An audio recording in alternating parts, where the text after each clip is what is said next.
Hi friends, welcome to Swathi spices. ఈరోజు మన వీడియోలో ఇంట్లోనే ఈజీగా ఆలూ పరాటాను ఎలా తయారు చేసుకోవాలో చూపించబోతున్నానండి. ఇది లంచ్ బాక్స్లో కానీ, మార్నింగ్ బ్రేక్ఫాస్ట్లో కానీ, ఈవినింగ్ స్నాక్స్ టైంలో కానీ, డిన్నర్లో కానీ ఎప్పుడైనా సర్వ్ చేసుకొని తినచ్చు. చాలా చాలా ఈజీ ప్రాసెస్ అండి. ఈ విధంగా నేను చూపించే విధంగా మీరు కూడా చేసుకున్నట్లయితే మీకు కూడా పర్ఫెక్ట్గా వస్తాయి. మరి ఈ ఆలూ పరాటా కోసం నేనైతే 1 కప్పు వరకు గోధుమ పిండిని తీసుకున్నానండి. అందులో రుచికి సరిపడా ఉప్పుని, ఒక 2 టేబుల్ స్పూన్ల వరకు ఆయిల్ని కూడా యాడ్ చేసి కొద్దిగా వాటర్ని యాడ్ చేసుకుంటూ బాగా కలుపుకుంటే మనకి చపాతీ అనేది చాలా సాఫ్ట్గా వస్తుందండి. ఇక్కడ నేను చూపిస్తున్న విధంగా పిండి ముద్దను ఈ విధంగా కలుపుకొని ఏదైనా మూతను పెట్టుకొని ఒక 15 నిమిషాల పాటు అలానే పక్కన వదిలేయండి. ఇంతలో ఈ ఆలూ పరాటా కోసం స్టఫింగ్ కోసం ఉడికించి పెట్టుకున్న బంగాళదుంపలను 1 కప్పు వరకు స్వీట్ కార్న్ కూడా ఉడికించి తీసుకోవాలండి. ఈ స్వీట్ కార్న్ను ఒక మిక్సీ జార్లో వేసుకొని అరకాబరకాగా పేస్ట్లా చేసుకోవాలి. మరీ మెత్తటి పేస్ట్లా చేయకూడదు. ఇదిగోండి, ఇక్కడ నేను చూపిస్తున్న విధంగా పేస్ట్లా చేసుకుంటే సరిపోతుంది.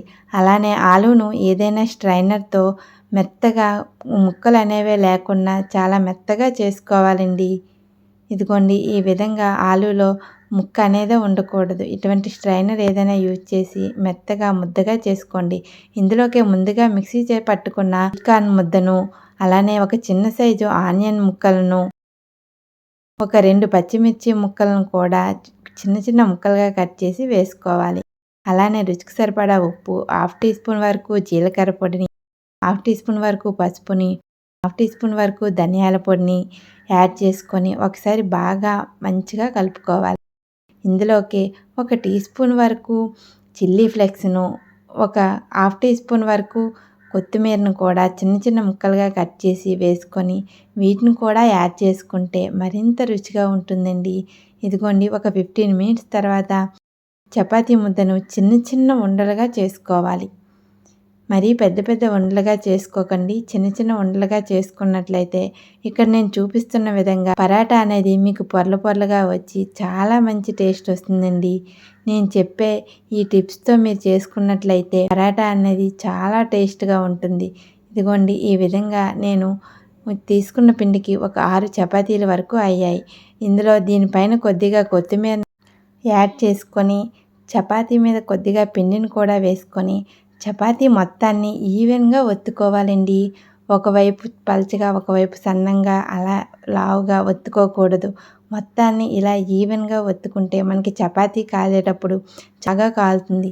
మనం ముందుగా స్టఫ్ చేసి పెట్టుకున్న బంగాళదుంప స్వీట్ కార్న్ పేస్ట్ని కొద్దిగా యాడ్ చేసుకుంటూ ఇంకొక చపాతీని దానిపైన యాడ్ చేసుకొని దాన్ని కూడా ఒకసారి నేను ఇక్కడ చూపిస్తున్న విధంగా పిండిని యాడ్ చేసుకొని ఇలా మొత్తాన్ని బాగా ఒత్తుకోవాలి. చూడండి, ఇక్కడ ఈవెన్గా అంచులు కూడా మొత్తం 2 కలిసేటట్టు రెండింటిని మంచిగా ఒత్తుకోవాలండి. ఇలా చపాతీని ఒత్తుకొని వేడిగా కాలుతున్న పెనం పైన ఈ పరాటాను వేసి 2 వైపులా బాగా కాలి కొద్దిగా ఆయిల్ని యాడ్ చేసుకుంటూ 2 వైపులా తిప్పుకుంటూ ఈవెన్గా కాల్చుకోవాలండి. సిమ్లో పెట్టుకొని మాత్రమే ఈ పరాటాలను అనేది మనం కాల్చుకోవాలి. చూడండి, ఇక్కడ పొంగుతుంది. ఈ విధంగా పరాటా పొంగినప్పుడు మాత్రమే లోపల నుంచి మొత్తంగా బాగా కాలిందని అర్థం. ఈ విధంగా ఈవెన్గా 2 సైడ్లు కూడా బాగా కాలినట్లయితే మీకు పరాటా అనేది లోపల నుంచి బాగా ఉడుకుతుంది. ఏదైనా ఒక ప్లేట్లోకి తీసి పక్కన పెట్టుకోండి. ఇంకొక పరాటాను కూడా వేసి 2 వైపులా ఈవెన్గా కాల్చేయండి. ఇలాగే ఎన్ని పరాటాలు ఉన్నా మనకి ఎన్ని కావాలంటే అన్ని పరాటాలను ఈవెన్గా ఆయిల్ని అప్లై చేసుకుంటూ బాగా రోస్ట్ అయ్యే వరకు కాల్చుకుంటే ఎంతో టేస్టీ అయిన ఈ పరాటాలు రెడీ అండి. ఈ పరాటాలను ఇలా తయారు చేసుకున్న తర్వాత కర్డ్తో కానీ, టమాటా సాస్తో కానీ సర్వ్ చేసుకోవచ్చు. లేదంటే నార్మల్గా తిన్నా కూడా చాలా బాగుంటాయండి. మీరు కూడా ఒకసారి ట్రై చేసి మీకు ఎలా కుదిరాయో కామెంట్ సెక్షన్లో కామెంట్ చేయండి.